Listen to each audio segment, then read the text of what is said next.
Welcome to Sweet Life Beat Life. We hope this video helps. In this video, I will explain how to get Roblox. First, head over to the official Roblox website. It's super easy to get started. You'll need to create a free account by providing your birth date, choosing a unique username, and setting a strong password. Once your account is ready, you can download the Roblox Player application. This application is essential for playing all the amazing games available. It's a quick and straightforward process to get everything set up and ready to go.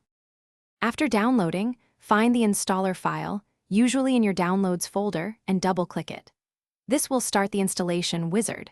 Just follow the clear, step-by-step instructions that appear on your screen. The entire installation process is quite fast, often taking less than 1 minute to complete. Once it's done, the Roblox player will be successfully installed on your device, ready for you to launch and explore countless experiences. Now that Roblox is installed, launch the application from your desktop shortcut or start menu. You'll immediately see a vast library of games created by other players.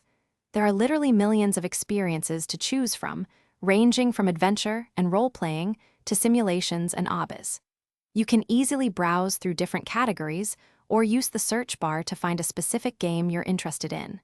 It's an incredible world of creativity waiting for you. Once you've found a game you like, simply click the prominent green play button to jump right into the action. You'll be connected to a game server and can start playing immediately. Don't forget to personalize your avatar. Roblox offers millions of items, from hats and shirts to animations, allowing you to express your unique style. You can also connect with friends, join them in games, and explore the endless possibilities of the Roblox universe together. Thanks for watching. Consider subscribing if we helped you.